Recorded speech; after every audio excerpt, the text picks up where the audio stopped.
listening to the #1 real estate podcast, where we talk with the real estate professionals all across the world about their wins, losses, lessons, and stories, so we can help you win in your local market today.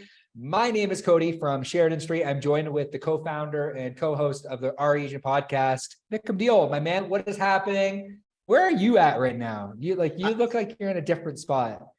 I am downstairs from where you're currently located, and I am in Columbia, where you are also currently located, and we are jamming out. We're really just enjoying this freedom to work and help people anywhere in the world, which is pretty cool. And it's pretty awesome because we got a great gentleman on today that I'm pretty excited to learn about.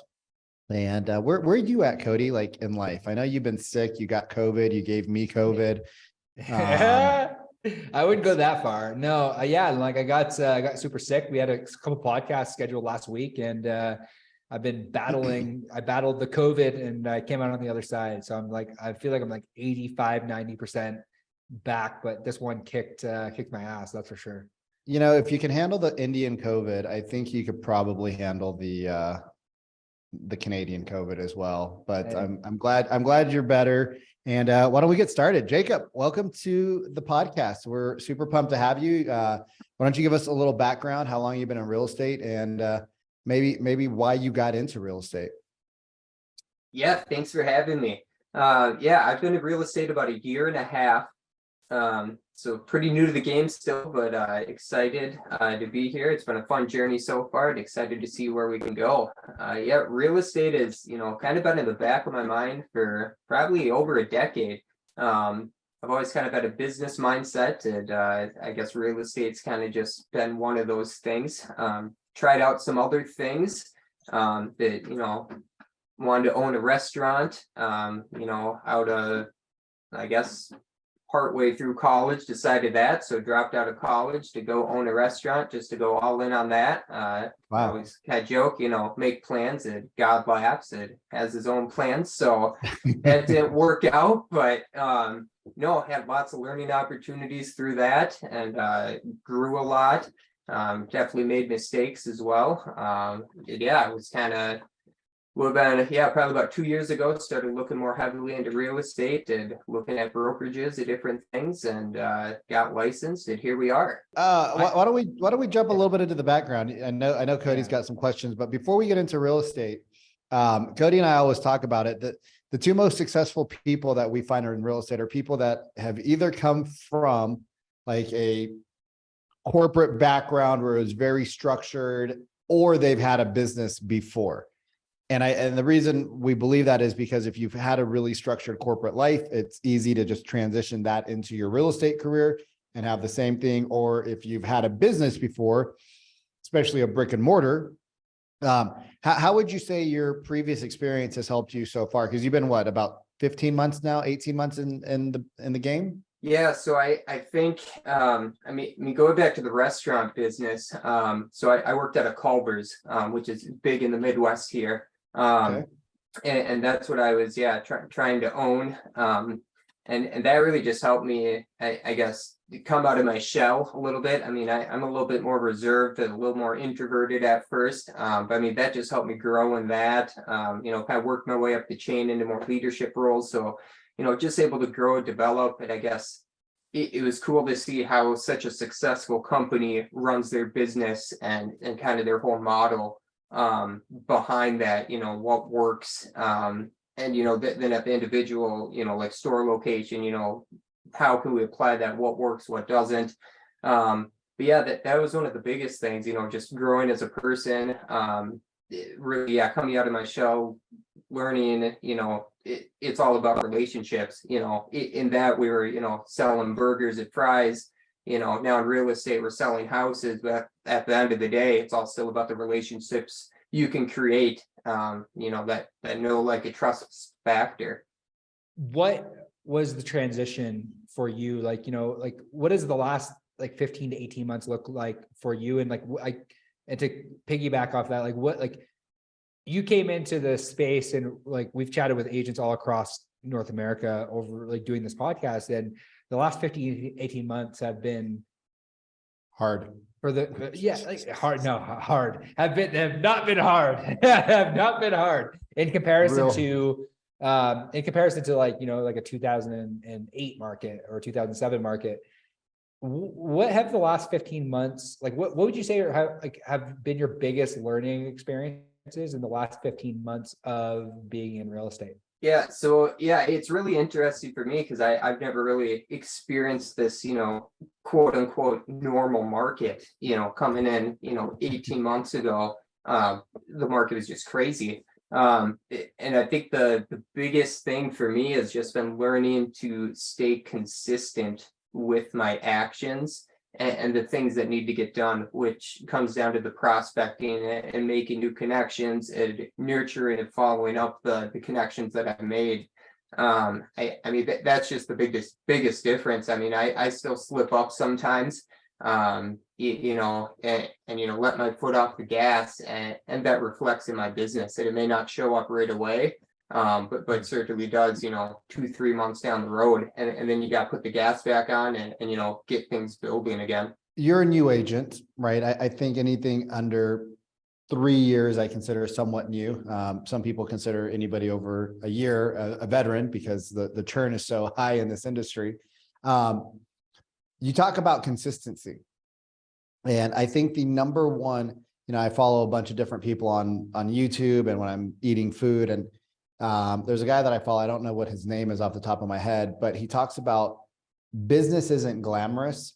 Most real estate companies that are doing high volume are very boring. You have a set schedule, you prospect, you role play, you train, you take care of transactions, you do appointments, you write offers, put out fires, and then rinse, repeat over and over again.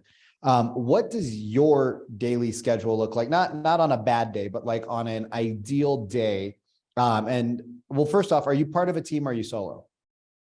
I'm solo. Yep. Okay. So I'm in like an organization, but it's not like a formal team. So Got it. yeah. So you have some mentorship outside of yourself. So what does a day for Jacob look like? Yeah, and this has kind of shifted a little bit the past like 2 or 3 months since school started. So my wife and I, we have 4-year-old triplets, to throw that out there. So that kind of it impacts things. So four triplets. Are they boys or girls? So the 2 girls that are identical, the 1 boy. Wow! Congratulations, you got them all Thank done you. in one shot. That's right, the one and done. So efficiency, just knock them out. So tell us what your day looks like in an ideal day. And this is great because there's a lot of our listeners have children as well. Maybe not 3, Definitely not 4-year-olds, but yeah. Yeah. What an amazing thing. But tell us, like, what does your day look like? Yeah. So right now, there's kind of this transition. I'm actually doing the 75 hard challenge with a group of people. So, that's kind of changed things in a good way. So wake up, by 4:30 or 5, I'm up out of bed, got to get a workout in right away in the morning, which is very beneficial, just gets the blood flowing, gets you energized. Then try to do some reading in the morning, or work on any type of education for real estate, and then getting the kids up ready to school. So that's on, of course, the more personal side. Most days I take them into school, so drive them to school, drop them off at like 7:30, and then lately most days I've just been going to a parking lot actually and hammering out phone calls from my car. Hold on, wait. You make phone calls from the car? Yep. So we live outside of town. It's about a 15-minute drive. So I figure if I'm going home, that's 15 minutes. Driving back in to pick the kids up, that's a half hour I lose in the morning. So I just go to my car and start making phone calls, do some prep work. Can I pause you for a second, Jacob? Yeah. And first off, just give you some massive kudos, because if there's a will, there's a way, right? We have people that get out of bed at 9 o'clock in the morning, 10 o'clock in the morning. And I'm like, you know, I do a sales call and they're sitting in their PJs, hair's all messed up and it's 10 o'clock in the morning. I'm like, what have you done all day? They're like, well, had some emails and, my dog took a shit all over the carpet. I'm like, let it sit there. If you make enough money and your dog shits, you can have a cleaner come pick it up. But right now you don't have anything. You shouldn't even have a dog. Like you don't, you don't even take your dog outside. You make phone calls in your car. So that means there's a level of preparation you must do the night before or the morning of, so that you can make those calls, correct? Yep. So, I do. I call a lot of for sale by owners and expired listings. So I have a lead provider that will give me the expired listings. For sale by owners that are a little bit more complicated in Wisconsin now because they can't post their listings on Zillow. So pretty much all the lead providers have stopped giving FSBO leads. So I just look for them on Facebook Marketplace and shoot the homeowners a message to try to get their phone number and take it that route. But yeah, so I will, so that's kind of the prep. And then I have KV Core for my CRM. So that lets me know, any of the tasks I have for the day. And that's pretty quick and easy to just go through those. That those are the calls I need to make that day. And then, any of the expireds or anything, those are just in a dialer. So you can, get through those. And I actually am fortunate to be, within our organization, there's probably 4 or 5 of us consistently. So more people pop on in and out, but we hop on a Zoom call to make these calls together, just because we find it's a lot easier to do phone calls, when you got other people showing up. It's a lot easier. We can give each other feedback, bounce ideas off, how would you handle this objection next time? Man, like this is so cool. Good, right? Yeah, no, it's good. And I think there's a massive learning experience for new agents and even for veteran agents that have been in the business for 5, 7, 20, 30 years, that you can't stop doing the basics. I think it's Alex Hormozi says, advanced people never stop doing the basics. Yeah. They're always there, especially in real estate. Maybe you can leverage these things and hire a VA to do certain things. So maybe walk me through a little bit of what leverage looks like for you, because it sounds like, with you being 18 months in the business, what is it sounds like you're doing a lot of the basic things. What does your business structure look like right now? And what are your plans? And maybe we can unpack that a little and help people listening that might have implemented the consistent basics like you have, where it's okay, I dial for 30 minutes, I dial for an hour every day, I do this, I role play. 30 minutes of dialing is not the basics. That's like one French fry at McDonald's. You understand what I'm saying? It's better than nothing. So give you that.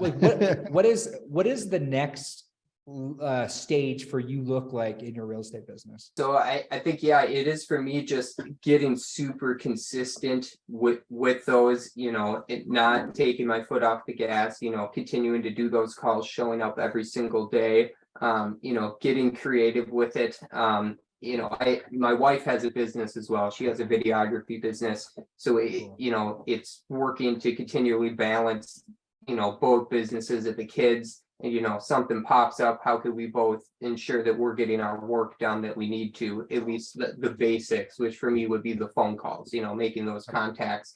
And then, as far as leveraging things, still being pretty new to the business, I do most things myself. I have invested in a transaction coordinator, which is fantastic, frees up a lot of my time, which is even helpful, just with the kids, if I'm watching them in the afternoon, I could just check an email, something's done for me automatically. I don't have to spend 20 minutes on the phone dealing with that, which is super beneficial. And I'm working to start leveraging and repurposing my content, whether it's being on podcasts like this and repurposing that content, or blog posts, videos that I create, turning those into blog posts, into social media posts. So I'm looking into different companies that can help me do that to make it more efficient, because I'm not, you would think being a young guy I'd be pretty good at technology, but I suck at it. My wife makes fun of me all the time. Yeah, Like I'm it Indian, just- bro, and I'm horrible at technology. So I wouldn't think that just because you're young, you're good at technology either. I mean, that would be a horrible stereotype that I'm just not willing to make. fair enough. Yeah, so So let me ask you a question, Jacob, because I know this is going to be on the mind of everybody. You got in at a really hot time, right? We got in 2020, let's call it January, February, March of 2021. Market was on which fire. is a crazy hot market, like totally different than what it is now. Now you take your foot off the gas, there's nobody in sight, right? And you live in a small town of 4,000 or 5,000 people. So what kind of deal volume are you doing? Because you're not in like Chicago, you're in the suburbs in a small city called what's the city name? Lancaster. Lancaster. I used to live in a shithole Yeah. called Lancaster in California. That's right. I'm not saying yours is. I was just saying mine was really ghetto. It's like you didn't want to live there. So small city, not a lot of business to be had. You're a new agent. You're leveraging FSBOs and expireds. FSBOs gets knocked out of your platform. You're now doing expireds. You got 3 little ones that are, taking probably a decent amount of time. I would imagine they're, kind of self-reliant at this point, 3 years old, can do most things on their own, but they still need mom and dad. What's their business look like? Yeah, so year to date, I've done 9 deals for just over 2 million in volume. Sweet. So that's where we're sitting at now. So, pretty good. I don't like to play the comparison game, but I'm always hard on myself, I guess, so I think there's obviously room for improvement, but reflecting back on it, I think for being this young in the business and in such a small market, I'm doing okay. So Yeah, I mean, Cody always likes to throw the stat out there that 80% of agents haven't even done a deal or something. What's the stat, Cody?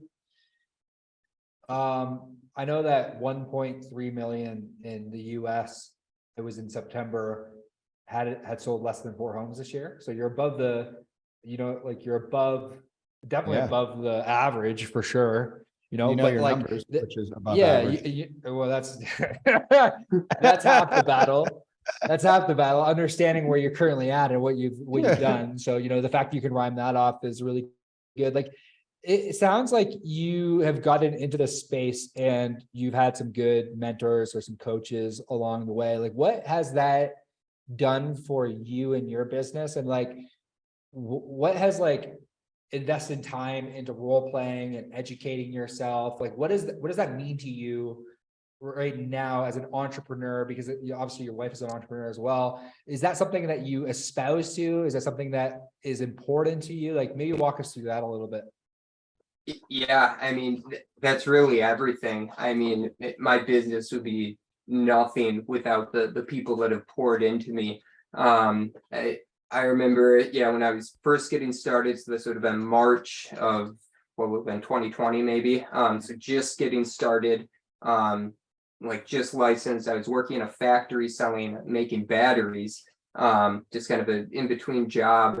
And there was a networking opportunity with Jacob Helmrick, and he's with EXP. That's what got me hooked into EXP. But there's a networking opportunity down in Phoenix. So I was like, I got to get to this. I don't know how. I thought I had to work the weekend, but ended up buying my plane ticket on Monday.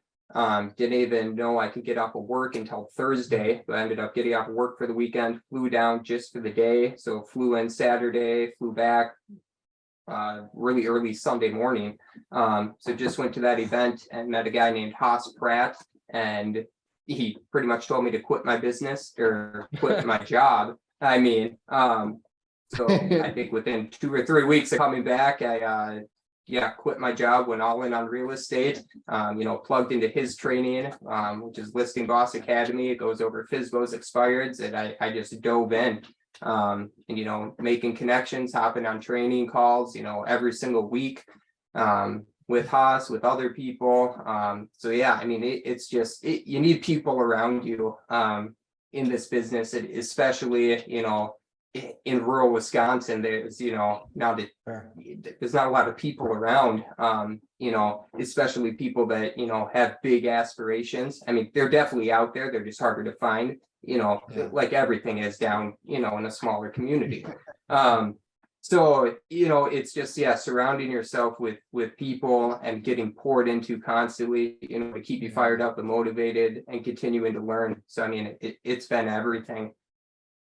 How scary was it to quit your job and go all in on real estate when you have 3 young ones to take care of?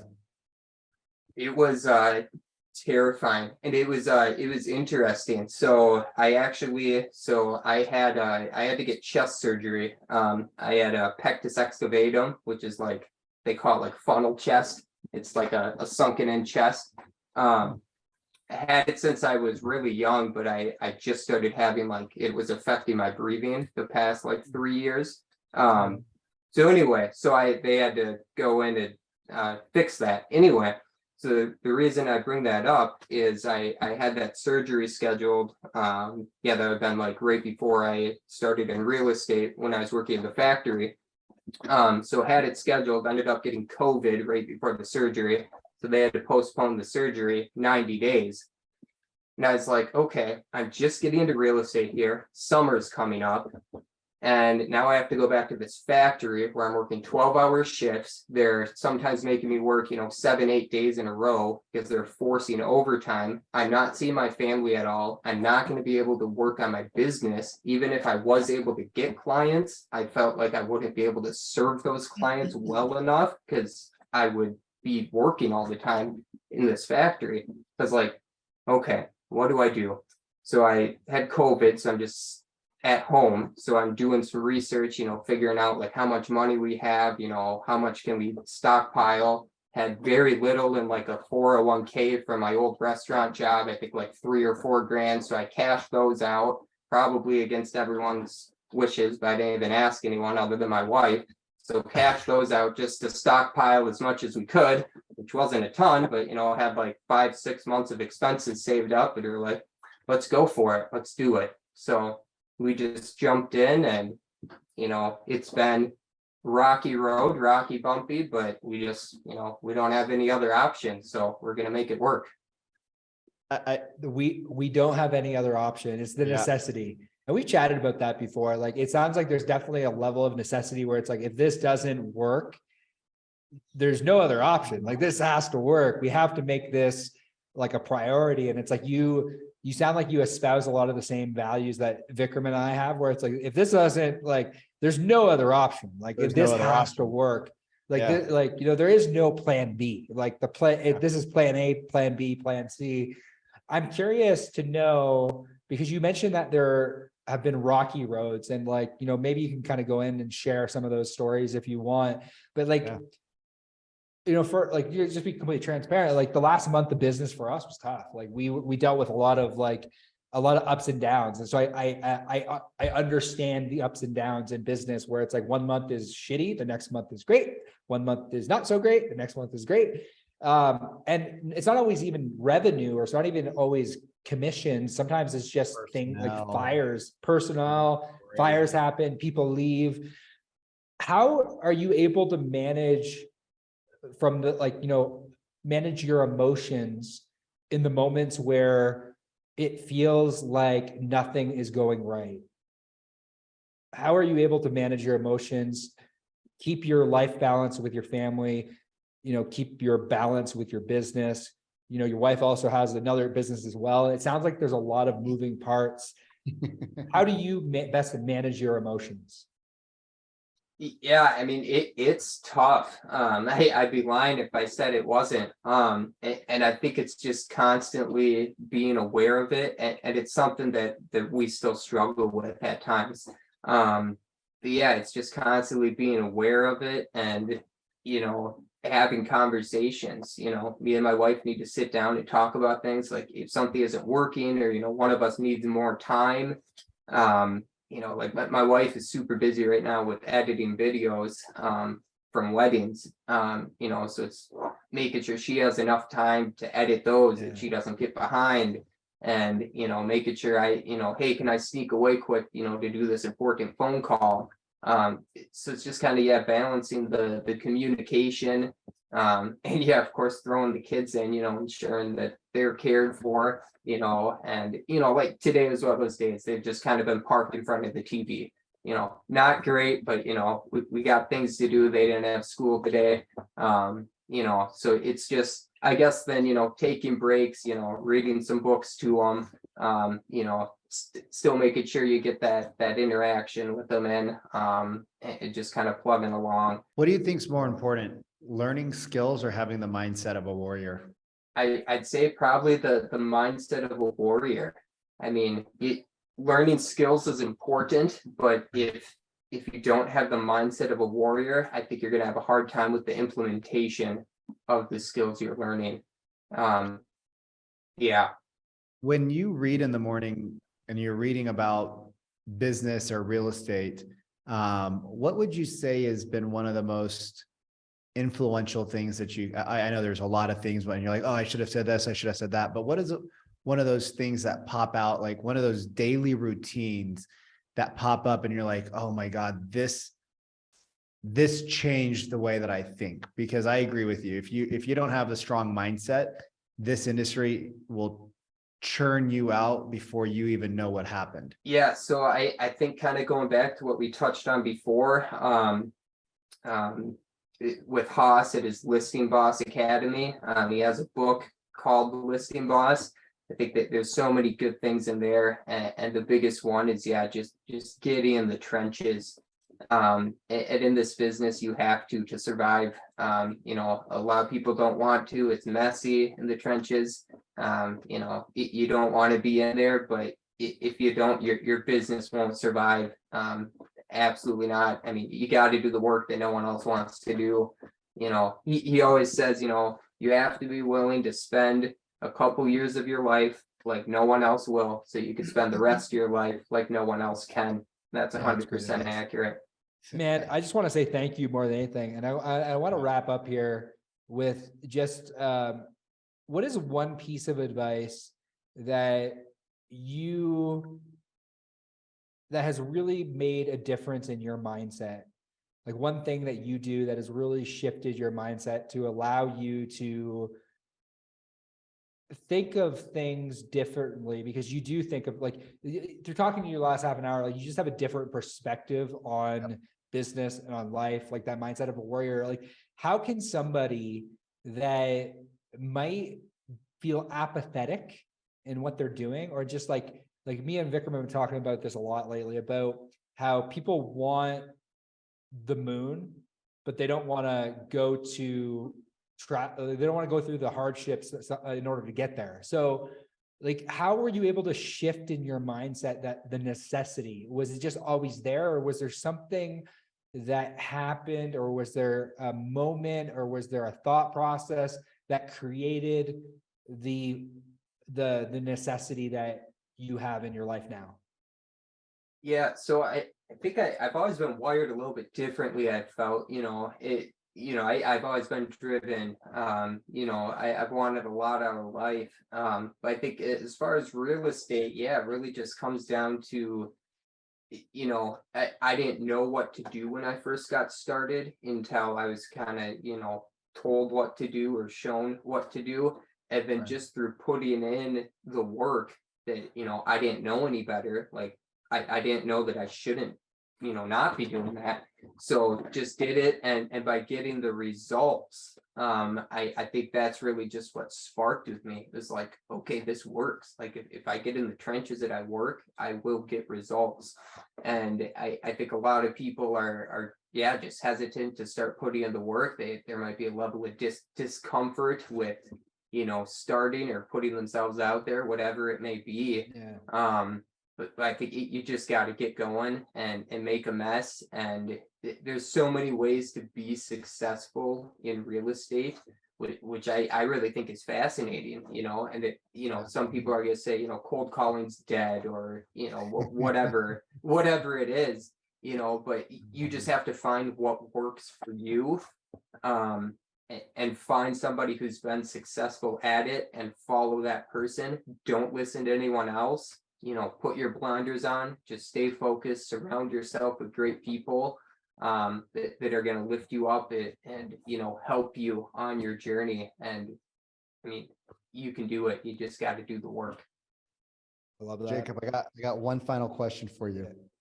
Yeah. For the veteran agents out there that don't want to do the work anymore, or for the veteran agents out there that you've come across that you've had more transactions now in your first year than they've had, in the last 2 or 3 years combined, what would be the one thing? Because I talk to a lot of agents in my coaching program as well, and they say they want the world, but they're not willing to pick up the phone. What would be the one piece of advice you'd give to a veteran agent that's not having the transaction volume you're having?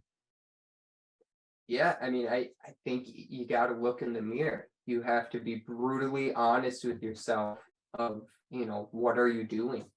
Try writing out your daily activities for a week or 2 weeks and, reflect on what you're actually getting done. There's been times in my business or even, looking back at days, I'm like, I was really productive today. And then I sit back or I felt productive today, but then I reflect on it and look back. I'm like, I didn't do shit. It's just, so you got to be brutally honest with yourself and be able to, and that could be really hard to do, but you've got to do that. That is amazing advice. Look yourself in the mirror and ask yourself, am I doing enough? I think that's important. I want to leave everyone with this today before we sign off, is like a quote from Brendan Burchard. He always says that people aren't afraid to start. They're afraid to be seen starting small.